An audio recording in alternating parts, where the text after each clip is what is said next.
चीनी सामान का भारतीय बाजारों पर हावी होना कोई नई बात नहीं है। दिवाली के बाजारों में भी चीन पूरी तरह से छाया रहता है। यही वजह है कि बनारस के मिट्टी के दीपक और बर्तन बनाने वाले कारीगर संकट में हैं। मिट्टी से बने सामान की मांग में आई कमी की वजह से रोजी रोटी की मुश्किलें सामने हैं। हमारी ये खास रिपोर्ट।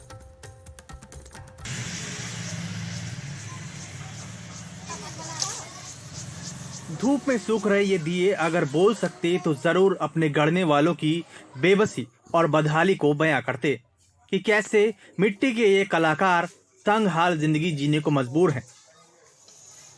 हर साल दीपावली पर आस रहती है कि इस बार ये दिए कुछ ज्यादा बिकेंगे, जिससे आमदनी बढ़ेगी, पर अफसोस कि ऐसा होता नहीं है। ये जो आजकल चल गया है झालर वालर सब बत्ती चाइनीज का, उससे हम लोग का धंधा नहीं हो पा रहा है सही। और थोड़ा लेते हैं आदमी पूजा पाठ के लिए, थोड़ा बहुत लेते हैं। मिट्टी का दाम बढ़ रहा है, हम लोग का दाम नहीं बढ़ रहा है, उसी उतने ही पे है। 4000 5000 पर देंगे तो मिट्टी लेके आएगा, फिर उसका बर्तन बनाएंगे, मिट्टी के दिया उड़वा कुड़वा को बनाते हैं, उसका पैसा नहीं मिल रहा है मार्केट में। जो ये सब चाइना फाइना वाला कुछ चल दिया है, उसकी कीमत नहीं बढ़ रही है। हम लोग इतना रियाज करके काम करते हैं, बाकी उसका पैसा नहीं मिल रहा है। हालात ये कि कुम्हार परिवारों की नई पीढ़ी अपने पुश्तैनी काम को करने से हाथ खींच रहे हैं। त्योहारों पर मौसम है और घर का काम है, इसलिए घंटा 2 घंटा समय दे रहे हैं, पर जीविका चलाने के लिए कोई दूसरा काम धंधा करना उनकी मजबूरी बन गई है। कोई दुकान पर काम कर रहा है तो कोई ठेला लगा रहा है।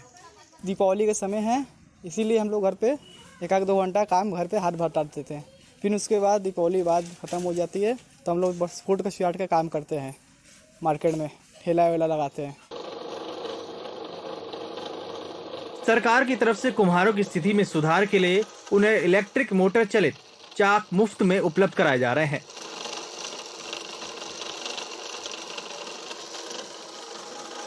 कुछ लोगों को ये मुफ्त में नहीं मिले तो उन्होंने बाजार से खरीद लिया। अब परेशानी बिजली के रेट को लेकर है। मिट्टी के इन कलाकारों का कहना है कि अगर सरकार बिजली के रेट में कुछ रियायत कर दे तो उनके लिए बड़ी राहत होगी। जो मशीन का चाक सबको मिला है, उससे क्या कि बिल अधिक आ रहा है, सबका बिल आ रहा है। जो हमने चाक पर्सनल अपना लिया है, खरीदे हैं चाक, हमको हमारा बिल ज़्यादा आ रहा है। अब मिट्टी के बर्तन जो बिक नहीं रहा है, जो इतना जो चाइना का सब फैल गया है, गिलास प्लास्टिक सब, इसी तरह हम लोग को बड़ा परेशानी हो रहा है। बिजली, महंगाई और चाइनीज झालरों के बढ़ते चलन के चलते शायद परंपरा के ये दीपक बुझ जाएं और इन्हें गढ़ने वाले हाथों के घरों का चूल्हा भी। ऐसे में जरूरत इन दीपकों की लौ को बरकरार रखने की है। घी से भरा यही दिया जब किसी मुंडेर को दमकाएगा, मेरे घर के चूल्हे को भी थोड़ी गर्मी पहुंचाएगा। चूल्हे की सूखी लकड़ी तब शायद फिर से दहक उठे, भूख से व्याकुल मुन्ने की आंखें शायद चमक उठें। वाराणसी से पुरुषोत्तम के साथ हिमांशु शर्मा, NDTV इंडिया।